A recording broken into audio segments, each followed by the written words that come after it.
በመንግስት ተቋማት ያለውን የአገልግሎት አሰጣጥ ለማሻሻልና ለማዘመን ጥረት ሲደረግ ቆይቷል። በተለይም ተቋማት አዳዲስ ቴክኖሎጂዎችን ታጥቀው አገልግሎታቸውን እንዲያዘምኑ በርካታ ተግባራቶች ተከናውነዋል። መሶብ የአንድ ማዕከል ፕሮጀክትም የተወለደው ከዚሁ እሳቤ ነው። በወረሃ ሚያዝያ 2017 ዓ.ም በጠቅላይ ሚኒስትር ዶክተር አብይ አህመድ ተመርቆ አገልግሎት መስጠት የጀመረው መሶብ የተበታተኑና በየፈርጁ ያሉ ተቋማቶችን በአንድ ጥላ ስር በመያዝ ለተገልጋዩ ምቹ ሁኔታን ይዞ ብቅ ብሏል።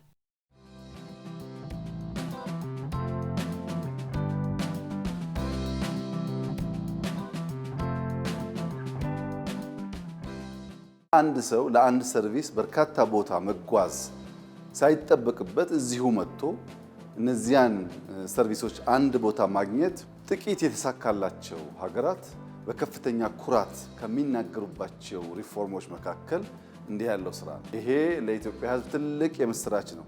በሌብነት ላይ ያለን ጥላቻ፣ በሌብነት ላይ ያለን ጥያቄ ፈር እየያዘ የሚሄደው ሲስተም ስንጠቀም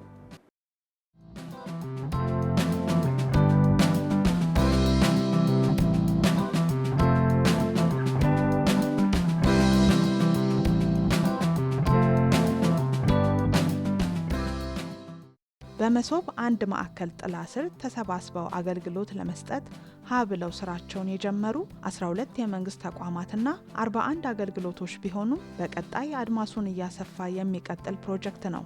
በማዕከሉ ከተካተቱት ተቋማት መካከልም የሰነዶች ማረጋገጫና ምዝገባ አገልግሎት፣ የውጭ ጉዳይ ሚኒስቴር፣ የንግድና ቀጠናዊ ትስስር ሚኒስቴር፣ የትምህርት ምዘናና ፈተናዎች አገልግሎት፣ ፋይዳ ብሔራዊ መታወቂያ፣ የኢሚግሬሽንና የዜግነት አገልግሎት፣ የኢትዮጵያ ፖስታ አገልግሎት ድርጅት፣ የኢትዮጵያ ንግድ ባንክ፣ ኢትዮ ቴሌኮም ተጠቃሾች ናቸው።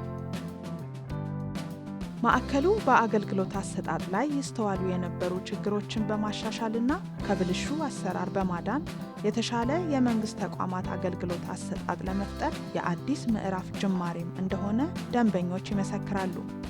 ፓስፖርት ለማደስ ነበር የመጣ ነው እና መጀመሪያ ነው ላይኛው ኢሚግሬሽን ነበረ።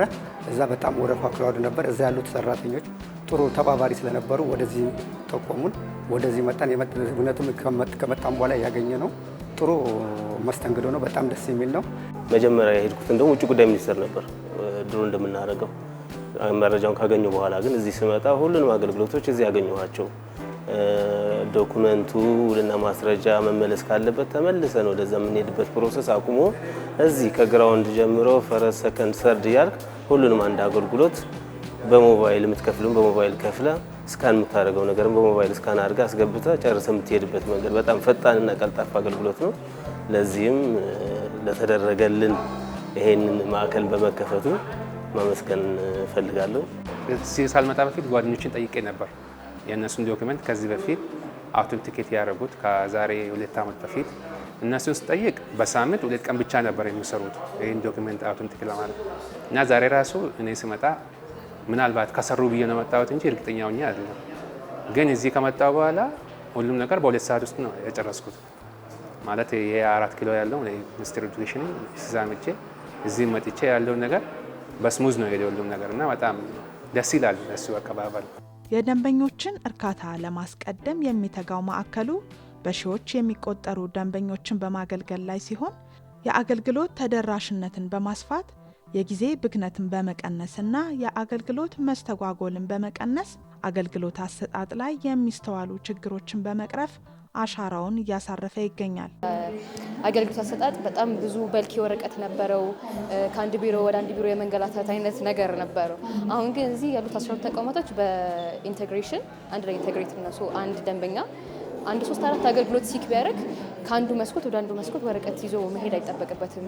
ሲስተም ተቋማቶቹ ኢንቴግሬት ስለሆኑ እዚህ አገልግሎት ሲጨርስ በሲስተም ወደ ቀጣይ ተቋም ይላክለታል ማለት ነው። አሁን ለምሳሌ አንድ ደንበኛ ፒኤልሲ ለማቋቋም ቢመጣ ቲን ነምበር መጀመሪያ መውጣት ስለሚኖርበት ከገቢዎች ቲን ነምበር እንዳወጣ ወደ ሰነዶች ነው የሚሄደው ቀጣይ የመመስረቻ ጽሁፍ ለመዋዋል ማለት ነው።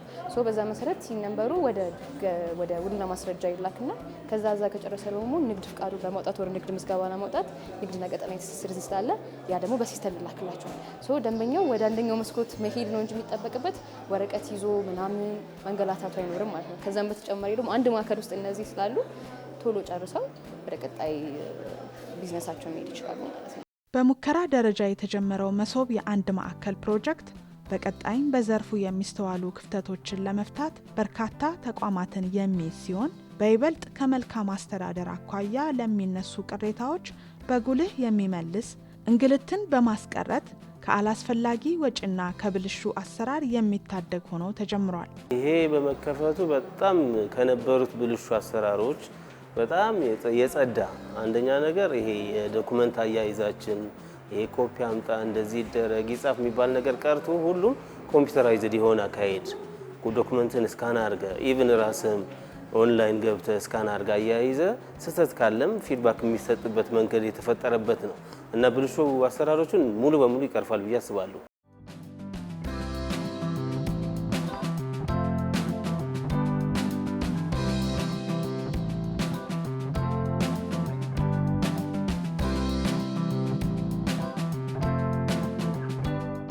ታይምንም ለመቆጠብ የሰራተኛውንም የተገልጋዩንም ታይም ለመቆጠብ ኤፈርት ለመቆጠብ ዲጂታላይዜሽን ያለን አማራጭ ብቸኛ አማራጫችን እሱ ብቻ ስለሆነ ከተገልጋዩ ምቾት አንጻር ከዛ ደግሞ ከአሰሪውም ደግሞ ኢንቨስት ከሚያደርገው ነገሮች አንጻር ከግብአቶቹ አኳያ ሞር ዲጂታላይዝድ ቢሆን ብዙ ነገር ለድርጅቱ በጣም ብዙ ነገር ይቆጠባል ብዬ አስባለሁ እና አሁንም ደግሞ ያለው ግሎባል ትሬንድም ወጣቱም ዙሪያ ያለው ዝንባሌ ወደ ዲጂታላይዝድ የመሄድ ስለሆነ ሞር ደግሞ ተቋማት ወደዛ ቢሄዱ ለእነሱም ኤፈርት ይቀንሳል፣ የደንበኛ እርካታ ይጨምራል፣ ፕለስ ደግሞ እነሱም ኢኖቬት የማድረግ ቻንስ ይሰጣቸዋል በብዙ አኳያ። ሶ ያለን አማራጭ ዲጂታላይዜሽን ብቻ ስለሆነ ለተቋማት ጥሩ መልእክት የሚያስተላልፍ ይመስለኛል። የተገልጋዩ እርካታ ደግሞ ለእነሱ ጥሩ ዳይሬክሽን የሚሰጥ ይመስለኛል። የመሶብ የአንድ ማዕከል አገልግሎት አንዱ ማሳያ ነው። የመንግስት አገልግሎት ኢፌክቲቭነስ ኤፊሽንሲ እንዲጨምር ከማድረግ አንጻር መንግስት በተለይ ከዚህ ከዲጂታል ኢትዮጵያ 2025ን እውን ከማድረግ ጋር ተያይዞ የጀመራቸውን ስራዎች ስኬት ነው የሚያሳየው። የዲጂታል አገልግሎቶች አሉ።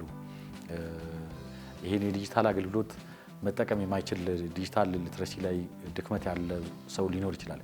ነገር ግን እዚህ የአንድ ማዕከል አገልግሎት ሄዶ መጠቀም ይችላል። ለደንበኞች ብስራት ሆኖ የመጣው መሶብ የአንድ ማዕከል አገልግሎት በሀገር ልጆች የበለጸገ ቴክኖሎጂን መሰረት አድርጎ አዳዲስ አሰራሮችን ይዞ ብቅ ያለ ነው።